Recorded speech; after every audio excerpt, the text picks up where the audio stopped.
You know me, girl.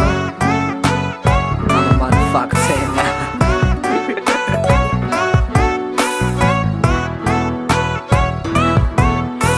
អត់ត្រង់ជំនាញចំណងស្នេហាតាំងពីកុមារជាមើលរឿងវាចូលចិត្តទូក្បត់ខុសពីក្មេងៗធម្មតាសារជាតិខ្ញុំបែបណាខ្ញុំដឹងច្បាស់អស្ចារ្យបនគ្រឿងសាវ៉ាដូចគ្នាស្លាប់ជាអតិបមាមិនដែលនឹងគិតថាជួបគូពិតហើយលែងគិតរឿងសាវ៉ាក៏មិនដែលគិតថាខ្លួនសង្ហាឬក៏អស្ចារ្យឡើយណាត្រឹមនោះសាវ៉ាខ្ញុំជាមនុស្សសាវ៉ា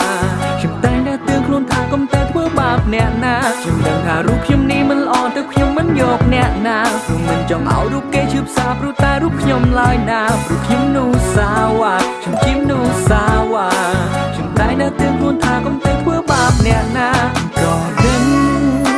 ថាខ្លួនខ្ញុំនៅមិនល្អគ្រប់គ្រាន់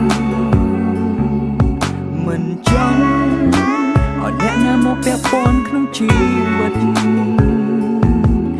សង្ឃឹមជួបគូពិតមិនហ៊ានសាខ្លាចខូចចិត្ត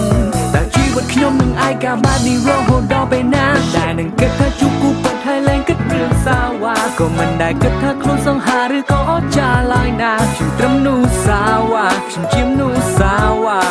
ខ្ញុំតែងតែទឿនខ្លួនថាកុំទៅធ្វើបាបអ្នកណាខ្ញុំដឹងថារូបខ្ញុំនេះមិនល្អទៅខ្ញុំមិនយកអ្នកណាព្រោះមិនចង់ឲ្យរូបគេឈឺផ្សាព្រោះតែរូបខ្ញុំឡើយណាព្រោះខ្ញុំនោះសាវ៉ាខ្ញុំជាមនុស្សសាវ៉ា